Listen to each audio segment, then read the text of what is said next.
What's up, everybody? Welcome back to another episode of Profit Picks. If you are new, we do always start this show by being transparent. We didn't do any shows over the weekend, obviously. Um, but since Friday, things did not go well. I went 0-3 since. So, not a good weekend for myself. Overall, last week was good. I think I went 11-7, which is, we won, I think, close to 10 units. So, if I can do that every week, I'll be happy. But the end of the week was not great. Vino, good to be back with you. How's everything been for you? A little bit of a break even ski. Good. First of all, no NBA on the weekend. I was just zoned in on college basketball. Good day Saturday.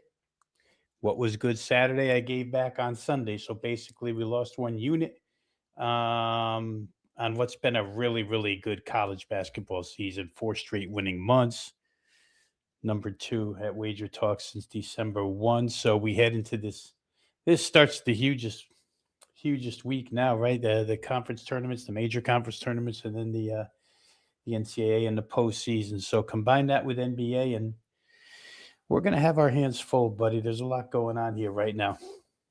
All right, let's talk about these NBA games. I believe we have five of them. Not the greatest, but we'll get through them. First up, we have Sixers and Cavaliers opened up minus 10.5. 13.5 is a consensus right now. Total has gone up slightly from 225.5 as high as 227.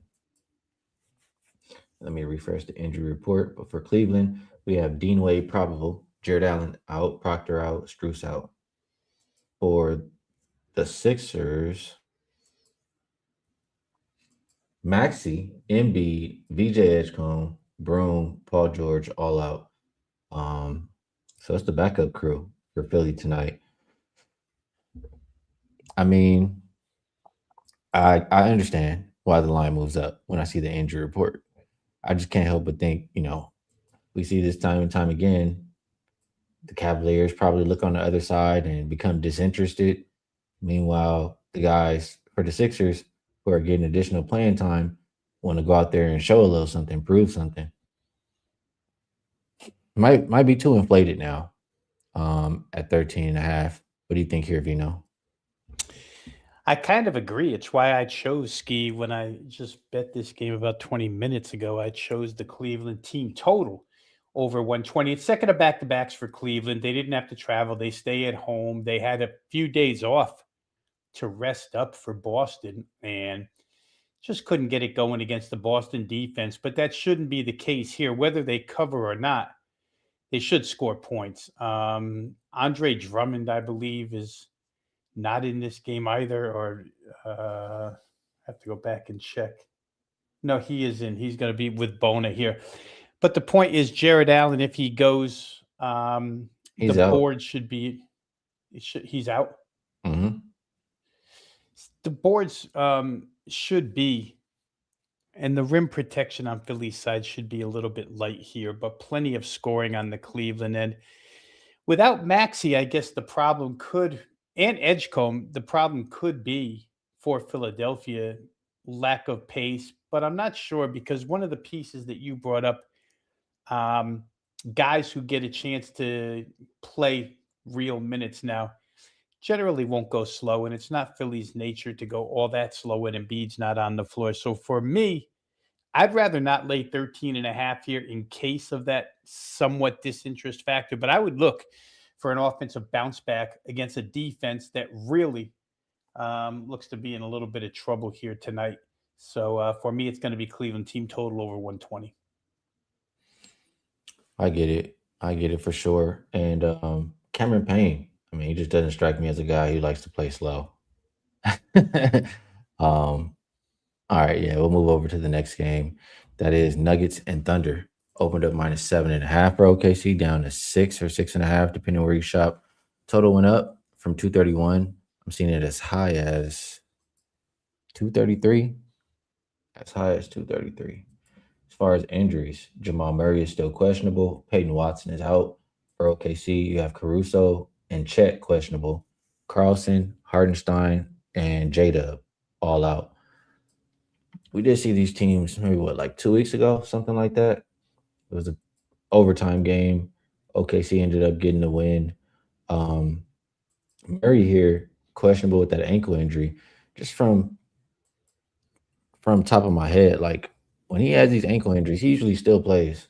So and with the line coming down, I think that's insinuating that either he's going to play or some of those guys for OKC will be out. I think he plays though, and if he plays, I can't help but think the Nuggets can keep this one respectable. I mean, OKC hasn't been playing the best basketball. They're kind of just trying to get back into the rhythm. I feel like ever since SGA came back, maybe I don't think they haven't covered in 5 games.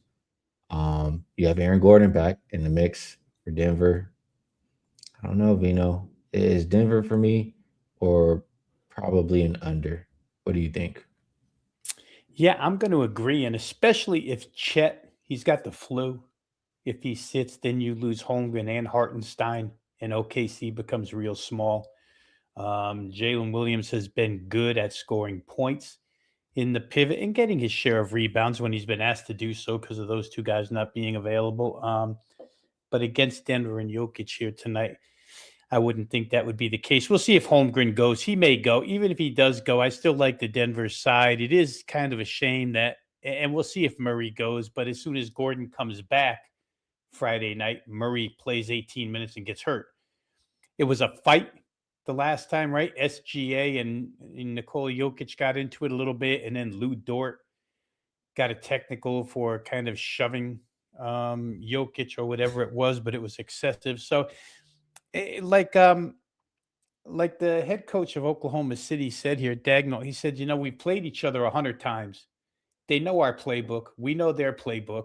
We're in the same division. But I think what sold me on Denver in this game was the fact that, last week when we talked about the Nuggets, they were in fourth place in the West, looking to move up to three.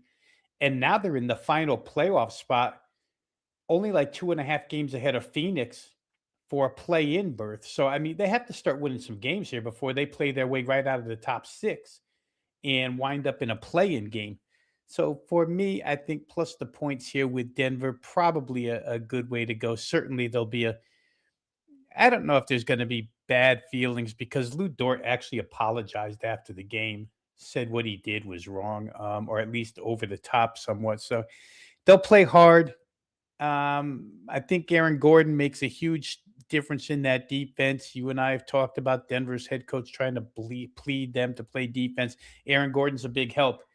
I think +6 probably the way to look here. Yeah, I'm looking at the Nuggets schedule. I mean, yes, they need to start winning games, but these games aren't getting easier. Thunder, Rockets, Spurs, and this is the first of those 3 games in 4 nights for them. Um, you're gonna have to start giving some every night for this Nuggets team. Um, yeah, Nuggets or nothing. Chat. C Mac mentions, yeah, Joker might want some get back, but you did say that Dort apologized. We'll see if Joker accepted the Yeah, apology. that's true too. He's got his brothers in the front row, I think. Sammy likes Nuggets and under. We'll see how that one shakes out. That's the way that I would think about it. Man, can't help but think that last game, I had such a good cap on that under in that last meeting, and it went to overtime and killed me. Makes me think maybe first half under this time around, but maybe just recency bias. Next game, Grizzlies and Nets opened up -1.5 for the Grizzlies. Looks like hasn't moved. Total though came down from 225 as low as 220. Actually, I see. Yeah, it's as low as 220. Um, Injuries. Let's get there. For Memphis, I mean, it's a laundry list. Coward, Hendricks, Jerome, Pippen, doubtful. Aldama, Clark, Gibson, Durant out. For Brooklyn, MPJ and Igor are both out. And somehow the Grizzlies are still the favorite in this game. This is insane. I mean, I guess that just shows you how pathetic the Nets have looked. Um, but it's no way. It's no way. How can you lay with the Grizzlies team with like 6 players available on the road? This Nets are pass. It's very easy to pass though. What do you think, Vino? Yeah, it's real easy to pass. No point guards. I mean, you listed them both there for Memphis. So they're on like their fourth point guard here in this case. I will say this about Brooklyn. Came back the other night against the Pistons with a huge second half, like 61 to 43 second half out of Brooklyn against Detroit. Detroit's on a little bit of a skid, but still, they were down 16 at halftime, a team that has no interest in winning games, and they did show some heart and win. Memphis has showed a little bit of, ability to play close as well, but it's an eight-man rotation tonight. That's all they have is eight guys. Um, I don't know how you handicap this one, Ski. I guess I would somewhat agree with people pushing the total down to 220 and a half. You probably get some sloppy basketball out here for sure, especially with the point guard situation out of Memphis.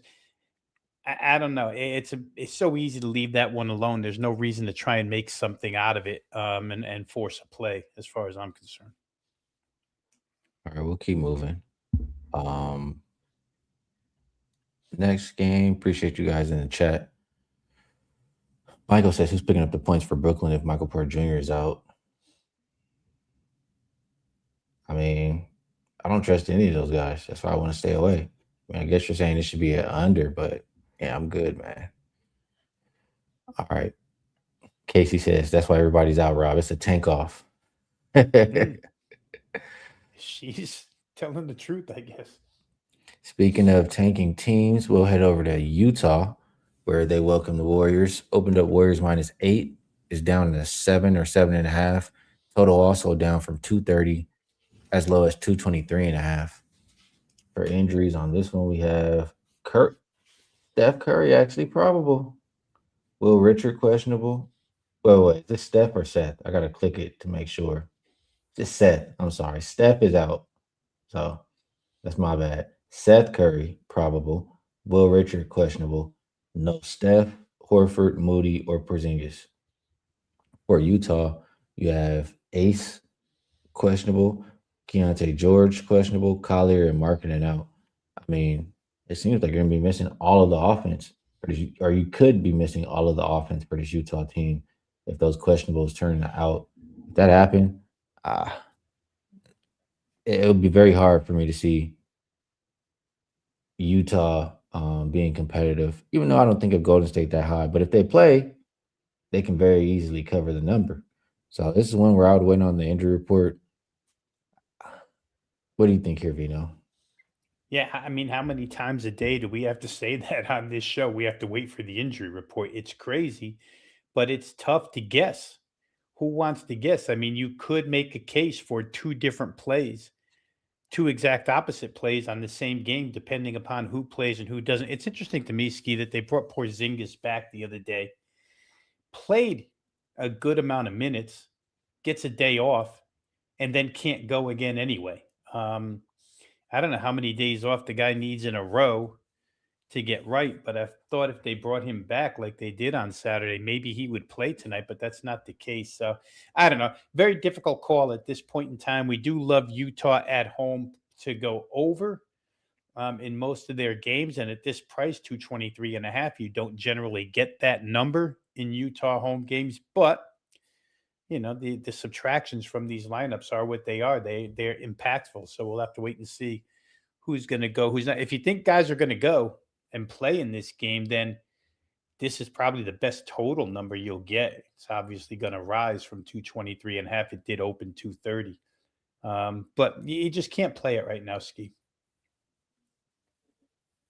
All right, we'll move over to the last game on the slate. That's the Knicks they staying in LA to face the Clippers. Opened up -3.5 for New York, down to 2 or 2.5. Total open 221. 220.5 is what we'll call the consensus here. For the Clippers, you have Collins listed as out. For New York, Mitchell Robinson is doubtful. McBride is out. You do have the Knicks on the back-to-back here. They didn't have to travel, though. They just played the Lakers. And coming off of a loss, I like to think you get a good effort from them. The Clippers, I mean, home teams with rush advantage win about 72.5% of the time. clearly it's a Clippers or not. They're not a home favorite, but home teams with rest advantage win a good amount of the time. Is what I'm trying to say here. And this is kind of almost like a pick 'em territory. I'd probably put my money on the Clippers here and expect points. I mean, that's the way they're playing nowadays. What do you think here, Vino? Yeah, I'm going to stay true to that and play the game over. Number seems to be in a good spot, and I like the Knicks in a bounce back. 97 points yesterday. Interesting, 142 on Friday against Denver, 97 on Sunday. They'll probably fall somewhere in between that in this game. And again, we've said it over and over again, and I've been trying to play this as often as I can, but Ty Lue, they got rid of James Harden and Zubats for a reason because they wanted to be a faster team. Darius Garland went the other night, 243 on the board for a full game total, a final score. I think it was 123, 120 against Memphis. I just think the number's a little bit too low. It may be taking odds makers some time to adjust to the change in philosophy of the Clippers, especially when Garland's on the floor. But they only opened this thing 221, and for some reason people bet it down to 220 and a half. Could be because Knicks are on a back to back. I'm not sure, but I don't think they're scoring 97 here tonight. I think they'll score a little bit better. And the Clippers, when you have a team on back to back, you'd love to put a little bit of pace into the game. Since they're trying to play with pace, I figure we'll get enough possessions. I'm going to play it over Skee 220 and a half. Yeah, I agree. I agree. That Clippers pace with Garland has absolutely increased, and they've gone over all three games since he's been playing. So I agree that maybe the odds makers are taking some time to adjust, but that's definitely the way they're playing. And if there's hesitation because of the Knicks side, I would also agree. I mean, they shot what 24% from three last night versus the Lakers. Got to expect that to be a little bit better. Um, yeah, so I would agree with your play there on the over. That's the slate for today, Vino. So before we do best bets or while we do best bets, I'm just gonna kick it over to you. I know we do have that 3 days. If you buy a 3 day pass, which is $69, you get 3 days for free. So it comes out to just slightly over $10 per day there. A chance to roll with Vino and myself for an extended period of time. And last 7 days, I did go 11-7. It's not the greatest, not the worst, but you won some money. You were involved. So that is a way to get involved. Vino, is there anything else you would like to promote? And if you have a best bet for the show, we love to hear it. Yeah, I'll just play the role of good company man here and promote what Wager Talk came out with today as a March Madness bonanza. This is an NBA show, but we do speak some college basketball at times, and we both bet college basketball. I know Skee's been really good at college hoop this year. March Madness bonanza under $6 a day. You can get now right through the national championship game. Every single game played doesn't matter. There's like 3 or 4 different postseason tournaments after this huge week of conference tournaments. The whole package is like 149 right through the national championship game. So if you're interested in college basketball, certainly take a look at that one. There's probably no better bargain on the board for guys who bet college hoop. Today's best bet, Skee, I'll just go to what we talked about last. I've been trying to follow it each and every time out. When I see Garland on the floor, that's Clippers Knicks over the total here. It's worked out for me. Cashed a couple tickets along the way until the odds makers start to pick this thing up where they set openers, maybe an extra, between 4 and 6 points.